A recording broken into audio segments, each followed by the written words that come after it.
This is mostly for the pros. Dallara Formula 3 around Watkins Glen. This time we're going to guest Graham Carroll, F1 Esports, former F1 Esports driver, still F1 Esports driver. Yeah, can see that, yeah. Yeah, I like it. You set the world record here for what was 3 hours, and then it was beaten. How demoralizing is that? Well, I sat for like 2 hours in a full session just waiting for the weather to be perfect. Got my lap in, got the world record, and then, yeah, we looked in a few hours later and I'd been like smashed by 6/10, so Yeah, which good on that guy. I think that lap by Ralph Benitez, we were talking about it. It has to be like that's an impossible lap to do. It has to be the best tow from two different guys on the same lap. Like I just can't see how anyone can set a 35.0. You set a 35.6. But that's the craziest lap I've seen of all time. I'd like if he watches this lap, Ralph, to comment and maybe tell us what kind of conditions he had or how much of a tow he had, because yeah, not give him his due. It's a serious lap. I won't be beating that anytime soon. And also, I shouldn't forget, you were occupied with the Porsche for most of the week because you race in the iRacing Porsche World Championship, whatever it's called. I thought you did pretty well to set this time for your only 2 hours practice. Yep. It was. I said to you, I knew that I had to get this lap done. And then I had Porsche all week, done the Porsche on the Saturday, and then yeah, I think went out Saturday night for a bit, and then yeah, Sunday we sort of got it done. But yeah, the F3 car, man, it's probably my favourite car to drive on iRacing at the minute.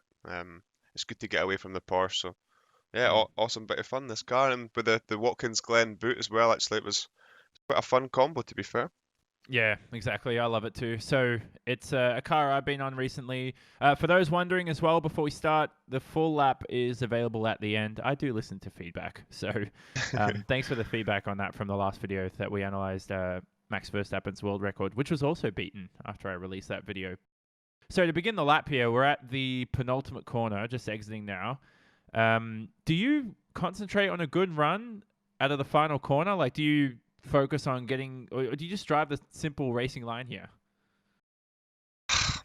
Yeah, I, to be honest, the way this car and track is, the last corner's kind of just chuck it in as hard as you can, and that's about as good as you're going to get it. There's no sort of like wide line in to get a better run out or anything. It's just sort of the racing line's the quickest line through here, but you've just got to stay off the exit curve because you sort of bottom out on there a bit, so that'll lose you some time down the start and finish straight. So yeah, a nice clean exit out of there and down the start and finish. I noticed as well the tire pressures for me were up to optimum pressure around the second or third lap here, but you set this time on your fourth lap of the run. So was that deliberate? Again, like I said before, this was just my Silverstone historic setup, just chucked onto here. I didn't change anything really.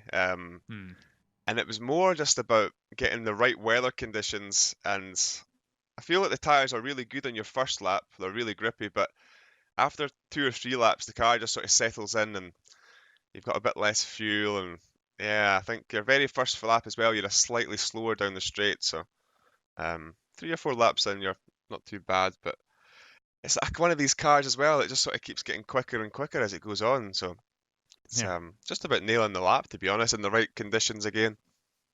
While I'm playing this through, I'm going to play this all the way to turn 1 and then pause it on the braking zone. But I can tell why you've used the Silverstone setup, or that you've used it, because at Silverstone it took me 4 laps to get the optimum, the optimum sort of pressures to set the best lap. Like you can still do it on lap 2 or 3, but if you get those tires up to their optimum pressure, you'll be laughing with this car. Turn 1, you're braking, I'm assuming, after the 100-meter board? Yep.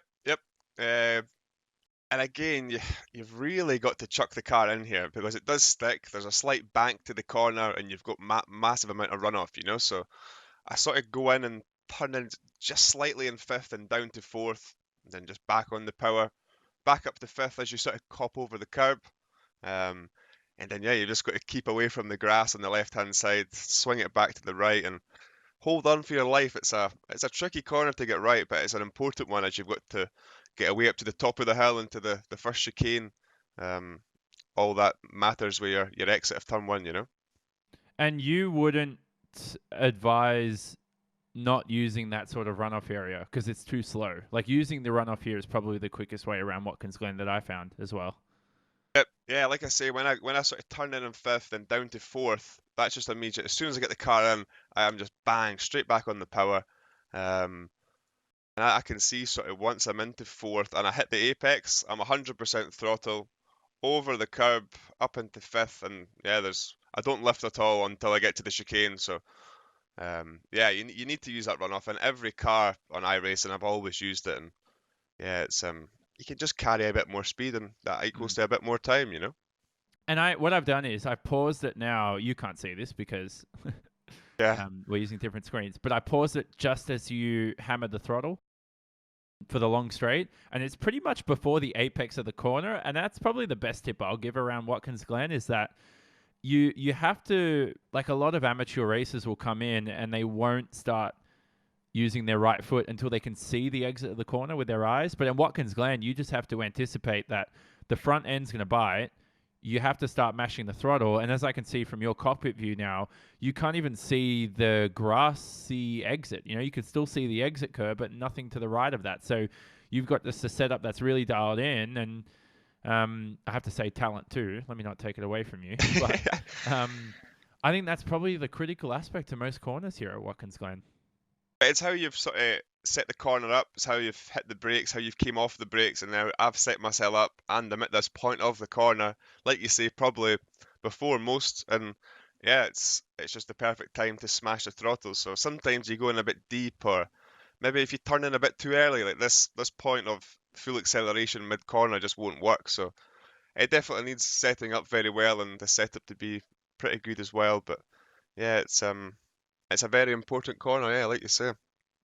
I'm not sure if I mentioned this, but the audio isn't coming through from iRacing. So if you're trying to listen to when Graham gets on the throttle, you probably won't hear it. But I'll try and fix that for future videos. But anyway, I've drawn this yellow line over here, and that's the sweet spot of the curb you want to hit. So to the left of that yellow line, you don't want to hit the sort of raised part of the curb on the right. And Graham's hit this perfectly. So if I play this through here, you'll see you'll be spot on.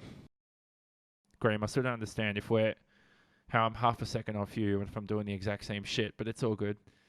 Um, so that's absolutely perfect. The S's, I don't know if I want to talk about this section too much other than the little white curbs. Every time I've touched them, I lose like half a tenth.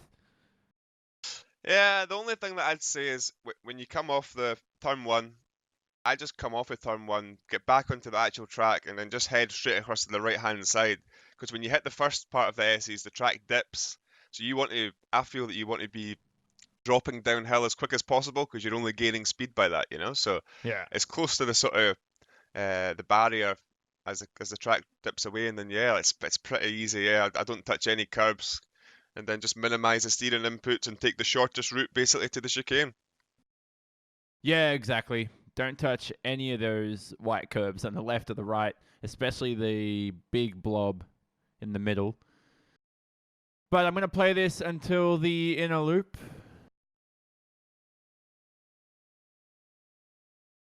The best thing about the inner loop I found is, I mean, this is certainly going to be driving style. You're up to about 238 kilometers an hour here.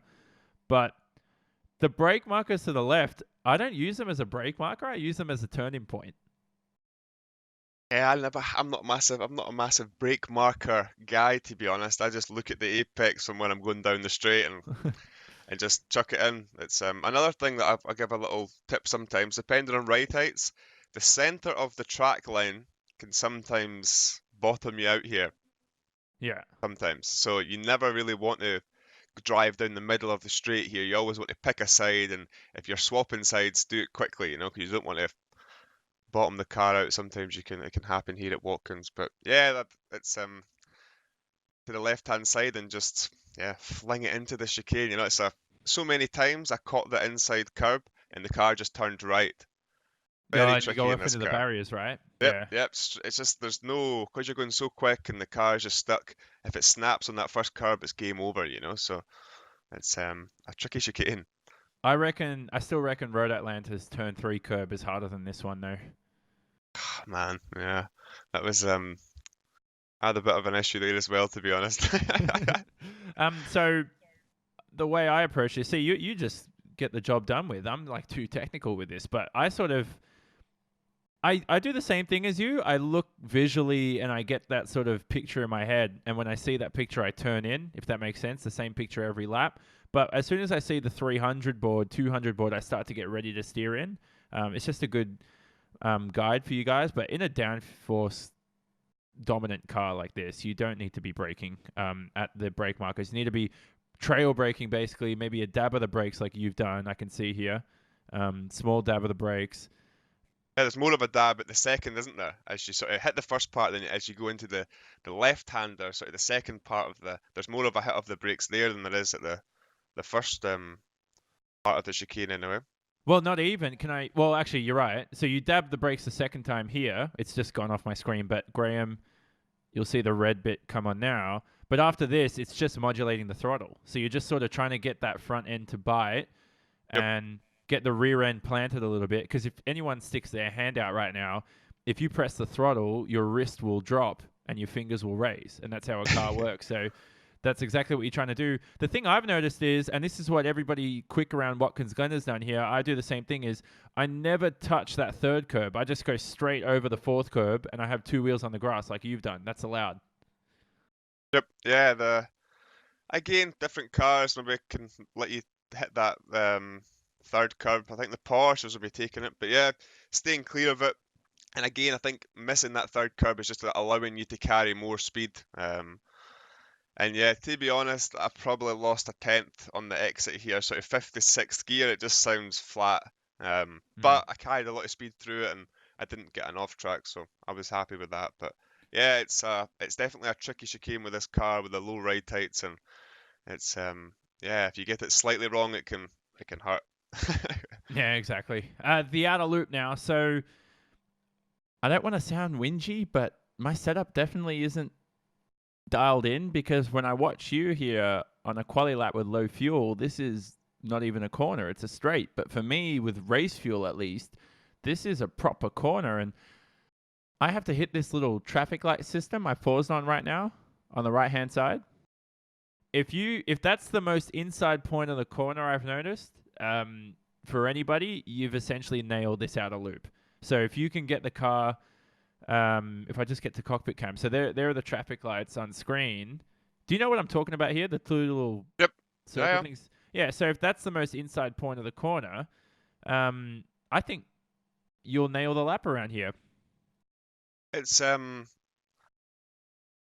every other car in iRacing, it's a hard corner, but this thing was just stuck to the track, and yeah, I thought it was an awesome corner, really, really fun. And to be honest, yeah, it's a corner I didn't really even think about. Flat out, easy, the car just stuck to it, and like you say, if you can make it to the apex, around about where the traffic lights are, it's just easy, you know, and you don't want to, I think even if you can hold a tight line around this corner, you can kind of see I don't go really, really wide, it gains you a tiny bit of time as well, you know, but the car's got that much downforce, easy done and easy held tight after the corner, and if you do hold it a bit tight, it sets you up for the left-hander next as well, so yeah, fun corner. I noticed that because people think, oh, that's unrealistic, but it's like, no, because if you listen to this, route. It's the shortest route, exactly. So you're taking a shorter distance around this track overall, which is going to decrease your lap time, which is the best way around. And the most important part is you're doing it without, like, when I play this lap through for everybody at the end of this video, you're doing it without hearing the tires slide or scrub, so you're not really losing any speed either. Yep. Yeah, for sure. If you like you say, if you were twitching all the way to the exit curb or understeering or something, yeah, you need to let the car drift out wide so none of that would happen. But the car's got so much grip and it's under control. It's easy done, you know. But it's other cars it would be a lot harder. So yeah, a great track in this car. It really is. It really is. And one more quick thing is that you don't want to touch that white curb I've highlighted in yellow, because you will lose around a tenth. I'm pretty sure definitely with race fuel on board, but with quali fuel, you don't even need to be out there. But definitely with race fuel, you'll lose a tenth. So just be careful of that. On to the chute now. Turn 6.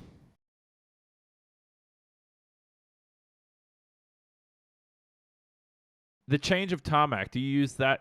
Again, you don't use brake markers, do you? I didn't even know it changed tarmac until you said that. Oh, Jesus, man. You just Honestly. freeball these laps. It's again though, it's kind of like the corner before, really long and fast, and you carry a lot of speed, so it's a really fun corner. But yeah, like you say, when it does change the tarmac though, I'm kind of down into fifth. I carry a bit of speed in to get to the inside of the corner, then I drop it to fourth, and then I try and use the power to turn the car mid corner here. And it's the same for the next again corner. Actually, these two are quite similar. Just drop it down a gear and just smash the throttle because I think you can get away with fifth here, but I go to fourth just to try and turn the car a bit in the middle of the corner. But yeah, it's quite an important corner on the track actually. Are you still talking about turn 6? Yep. Yeah. So I like how and the thing you've done really well here is you downshift to fourth late. So I paused it where Graham's downshifted to fifth. And that's when he's downshifted to fourth. And then what that does is it just allows the front end to sort of bite into the corner a little bit more. Yeah, definitely. It just allows you just to get it in a wee bit more. And like I say, just pull on the throttle from there onwards, you know? Yeah, exactly. Tight entry, use all the camber of the track. Definitely use this as exit curb on the outside, which Graham does perfectly here. And then on towards turn 7. This is the toe. Look for the brake markers on the left. Search for the 100 board and brake just after that. Trail brake into the corner. Just gradually release the brake as you enter the corner. The weirdest thing I find with you is you don't hit the apex at all in this corner. You're so far off it. I felt every time I done this corner, I went quicker and quicker. I went in harder and I got on the power quicker. Every single time I could just go harder and quicker. It's a tricky corner because mid corner I think you can have a little twitch and then that'll kill you kind of thing. So I feel you've got to kind of miss the apex and it's all about the exit, you know. So I think you can go on a bit tighter as well, but it's it gets a bit more tricky mid corner, you know. So yeah, that was the line I went for him. Yeah, it seemed to work at the time anyway, but maybe not in a race situation where people could just lunge you, but which happens in official series races. For sure, yeah, for sure. You've mashed on the throttle at this point where I've paused, which is for any average sim racer, you haven't even hit the apex yet, man. Yet, let alone see the exit of the corner, and you're already full throttle from this point. This is incredible. I do twitch though, don't I? You can see the car actually has a moment. It does have a slight moment sort of coming off of the corner where the rear has went slightly light, but just keep it pinned and it kind of sorts itself out, you know? Yeah, I just saw that. So that just played now. I'm playing it in slow-mo. But I think you get away with it because it's an uphill corner. So gravity also helps like keep the rear end planted in a sense. It's a lot easier to smash the throttle here. If this was like a downhill corner and you smash the throttle like the corkscrew, you probably end up, into the gravel or something around the outside. And again, I tried fourth a few times through here. It was the same as the corner before. I just liked the lower gear and then just bang straight on the power, and it just rotates the car slightly as well, you know. I've been a big fan of that. So you went to third gear through here. Yep, yeah, just ever so slightly, just dropped it quickly, bang on the power, and then that's my point of flat out from there onwards, you know. And I think as well, I'll probably run a slightly high diff. I think it's like 80 to 90, something like that. Maybe if that's high, I really don't know, but. So it just allows you to attack the corner without the car snapping, and then when you get on the power, it kind of rotates the car. So it's exactly what I'm doing, just dropping a gear and boom, on the power, and away we go, you know. Where at fourth gear, I don't think I'd be able to get on the power as early because the car wouldn't be rotating mid-corner, you know. So yeah, like I said, the last two, 6 and 7, are very, very similar in a way. Yeah, exactly. I love it. And you use all the track width here, so you can see two wheels beyond the white lines. That's allowed, and that's the best way around here. Use all of the track width, and then on to bumpy 7. Down that straight, very bumpy down the straight, and then again you don't want to go to the middle of the circuit, so I kind of went sort of just off the middle to the left. Yeah. But yeah, this is a corner where you gain so much time. I done a few 8s and 9s, and then one lap I just flung it in here, and I gained like 2/10. But how I would normally drive it is just brake late, turn in. But what I was doing was just launching the car to the apex, and with the sort of aero, the quicker I went in, the more grip I got. But you Mm. don't think you can go through this corner as quick to start with, but after a few laps you pick it up. But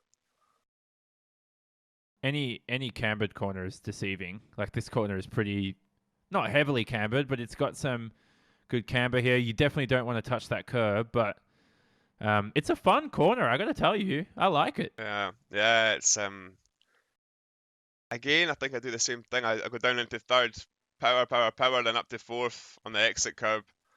But yeah, I've got to say it's for how it looks, there's a lot of time in that corner, a lot of time.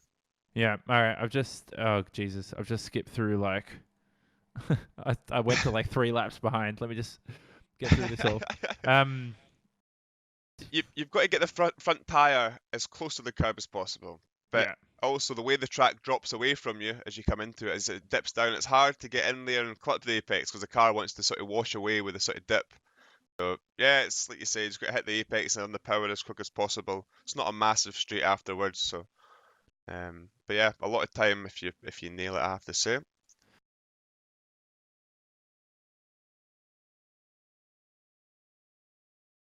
One more tip I'll actually give is see this little resurfaced part of the tarmac here on the apex. So it's sort of like the racing line.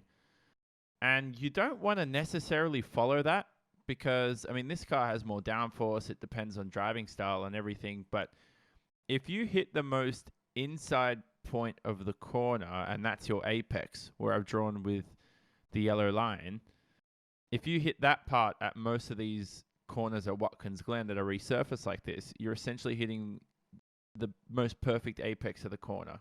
And that will help you steer the car in, of course, as well.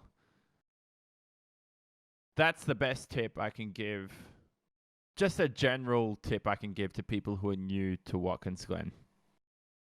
But yeah, just a nice little tip for anyone out there that may be struggling and finding themselves off into the grass here. Well, actually, you do. You have 2 wheels on the grass. I need to start noticing these different surface changes.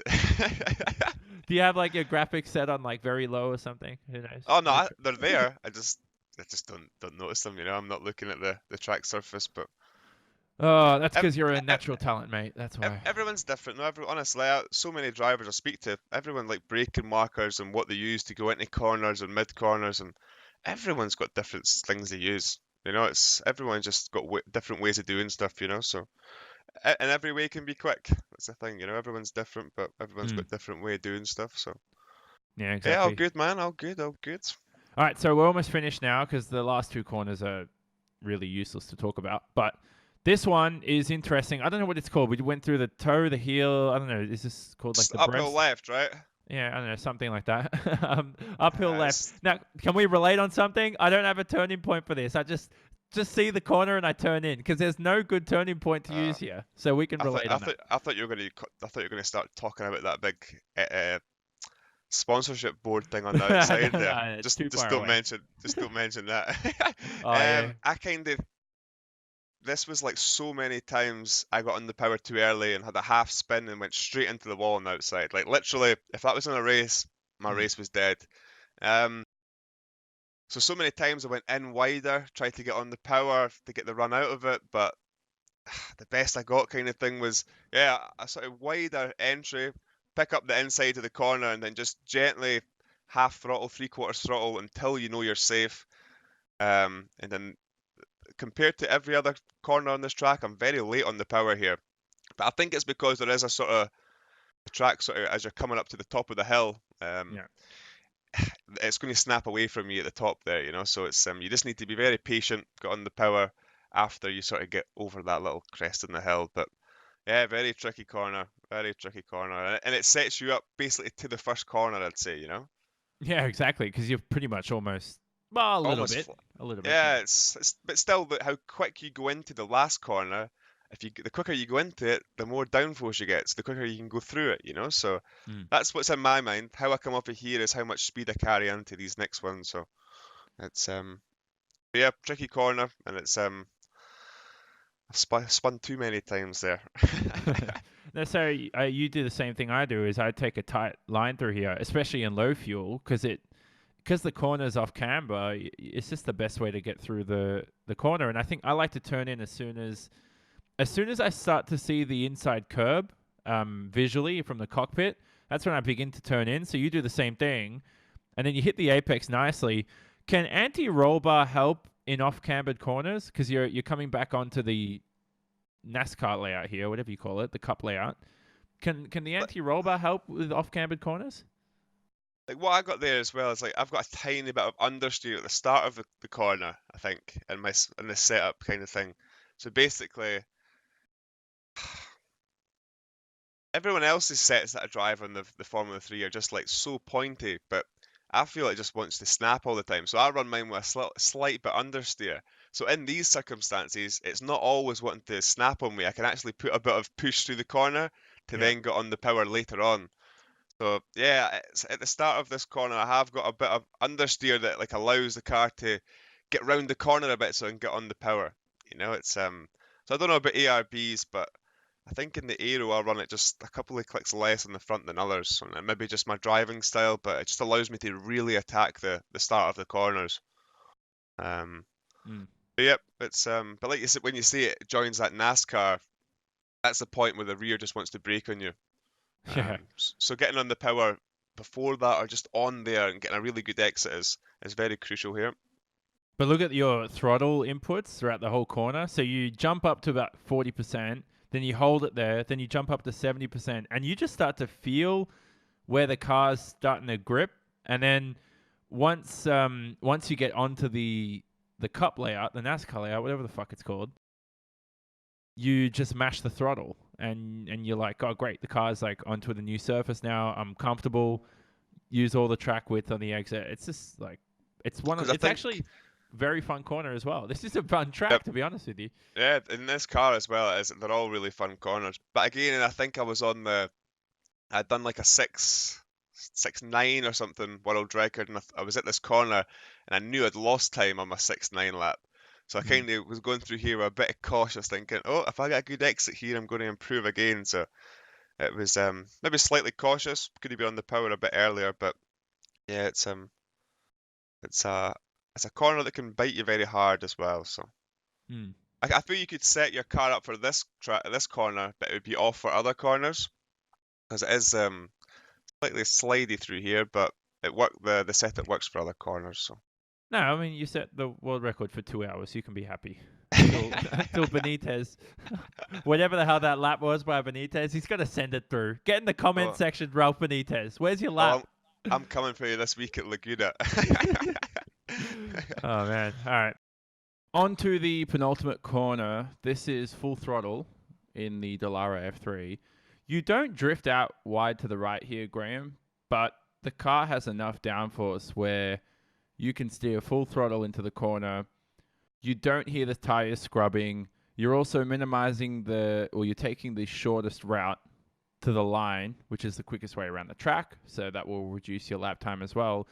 The biggest tip I can give to brand new sim racers is if your sim allows you to turn your tire sounds up, so if you can hear the tire squeal, turn them up a little bit more than the default sound, because when you start to hear those scrub, you're essentially most of the time losing speed, which sometimes in the real world, sometimes maybe depending on the car and the sim is the quickest way to drive, but I don't want to delve into that too much. But if you can hear that, you can start to hear when your tires are doing the most work. But Graham, full throttle into here, the tires don't squeal, so there's no need to sort of widen the line into the corner, onto the yellow line I drew. Final corner, actually. I drifted out wide into the second last corner once, like a Porsche line. And next to the gain lap, I came through with this, and I just took the shortest route. I was like, "What was I doing last lap?" It's just got so much grip, like you say. So, yep. Yeah, exactly. So then, final corner. This is like one thing people don't see how you've got two wheels right up close to the grass. It's a lot. It's super hard to do that, but once you try it once, you can get the hang of it, This is the quickest way around it. And if you don't have two wheels as close to the grass as possible, I can see people losing at least 2/10 through this one corner alone. It is quick. Like, I've got to say, this is one of the most annoying corners I find at Watkins. In this car, it's awesome. You just chuck it in, it sticks, and back on the power. But yeah, you've got to maximize every bit of road you can use. You really do. But you can also catch that grass quite easily, and the car will snap on you quite easily. You know. So yeah, it's as I look at it here, I kind of it's not my best run through it, to be honest, on this sort of 4 lap run that you've got, but it's quick into it, in the middle of it, and then yeah, I kind of bogged down a bit on the curb coming off of it. But yeah, it's a fun corner, a fun corner. Not great if you've probably sat behind someone in dirty air, I could imagine, in a race, but No, it's I was like trying to. Some idiot in a practice session decided to just come out of the pits and stay in front of me for a full 2 laps, which was fun, and I couldn't overtake him because they were the same pace as me. But that moron, I just had a quick little. I gave him a little sarcastic thank you and then left the server. That's all I'm gonna say. Oh, it was perfect weather conditions for me to set like a world record, not a world record time, but my personal best time, and they had to get in the way. And there was like 2 minutes left. Thank you very much, sir, whoever that was. I'm not going to say their name, but what was I going to say? Your minimum speed through here, 210 kilometers an hour. So anybody who's trying to replicate this lap, I know we're a week late because we're at Laguna now, but in the future, 210 through this corner. If you're going 207 or something, that's at least like a tenth of a second you're losing, 2/10 probably. Nice turning point as well. On the exit curb, you said you lost some time through here. I think the best advice I'll give is 2 wheels on the curb don't lose you time, but you've gone all 4 wheels and you probably lost about half a tenth. Yep. Yeah, like I say, it's not my best run through it. Slightly wide, but yeah, it's not too bad. It's yep, we're looking for perfection here, you know. So yeah, it's you can see the sparks coming up at the back slightly as well. So I don't know if you want to watch the start of the next lap with a spin, but yep. Let's Yeah, play it through then. it's quite an easy enough corner, but again, I think you have to attack it more and more and build your speed up to it, because the more you attack, the more grip you get. So just keep going and going and push as hard as you can go through the last corner, and it'll work for you. But don't do what I do at the first corner. I just play that through. So, for anybody out there who wants to be a Red Bull Racing esports driver, do exactly what you're watching right now on screen. But It's amazing. that's the kind of I've done 4 laps, and like every single lap I was just going hard on every corner, you know. Yeah. So like if it worked, it worked, and I was like, oh well, that's a lap for today. But it's that was the kind of approach I took, just chuck it into every corner and see if it works. So Don't panic, because that happened to me 100 times, I think, in the week. So it's supposed to happen. Anything else to say? So any other Watkins Glen or Formula 3 tips as well? We'll do this again, maybe in the future yep. for another track. Probably not Laguna, but I noticed that Not you're my pretty favourite. much always like top 3 at least if you're not setting the world record time each week. Yeah, I think like you say, Max has had a few. Yaratse's had a few as well, but I love single seaters. If I could swap a car to be like swap the Porsche out for a world championship, I'd love to do the F3 car in like a world championship. It would be awesome, you know. But unfortunately, there's no single seater world championships at the minute in iRacing. Hopefully soon. But yeah, just whenever I get a spare few days, I'm back in this and loving every minute of it, you know. So hopefully, I'll try and get that Watkins Laguna one this week, and then yeah, Silverstone the week after, the new Silverstone. Really looking forward to that. That should be a cool combo as well. Yeah, This car and the new Silverstone. So I yep, love it. it's be hard at that. But yeah, Porsche again next again weekend. Where's that at? Um, Is that you just in most Montreal? Motorsport, Canadian Tire Motorsports Park. Yeah. Yeah, Motorsport. yeah. Just like not an amazing track, but should be all right. We've done it in the Pro Series leading up to here, so we've had a bit of experience. So It's similar. It's the first section of the lap. I don't know if you've done any laps there, but the first section is like Watkins Glen with all the cambered sweeping corners, and then you've got that little Road America braking zone, like the turn 6-7 at Road America. It's like just it's there's 2 tracks combined, and then the end is whatever the end is. But at least there should be somewhat more overtaken than Montreal anyway. well, Hopefully. which I find surprising. I think Montreal's Montreal's I think my top 3 tracks of like I perform well at. So maybe that finds it easier for me to overtake there. But I didn't think it was that hard to overtake at Montreal. Well, I watched like a few guys go side by side into turn 1 in front of me in the races, and like it never ever came off. Never once came off, you know. And there were two really, really experienced drivers, and like it was just every overtaking maneuver at Montreal basically ended in like a shit show. It really did, you know. There was always someone getting taken out, or so yeah. But yeah, I can imagine that at least there's a bit of a straight, and corners lead on to other corners that you could sort of set someone up on, etc. So we'll see what it's like. There's some more.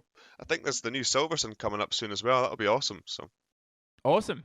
Thanks for watching the video. Feel free to comment if you have any of your own tips, ideas, setup advice, anything else you want to share around for the community. So join in on the conversation in the comments section, of course, as well. We're probably all looking forward to Ralph Benitez commenting first. So that's the guy that we need to encourage to get onto this video. Feel free to share this video around, of course, as well, whether that's the YouTube link to your friends, whether you want to share it around on social media, Facebook, Twitter, I don't know, Reddit, anywhere else, Discord as well, as post a link to around to people. Give it a like, of course, as well. Most of all, subscribe to see more videos like this in the future. But now, we're going to head to the lap. Enjoy. cheers, guys.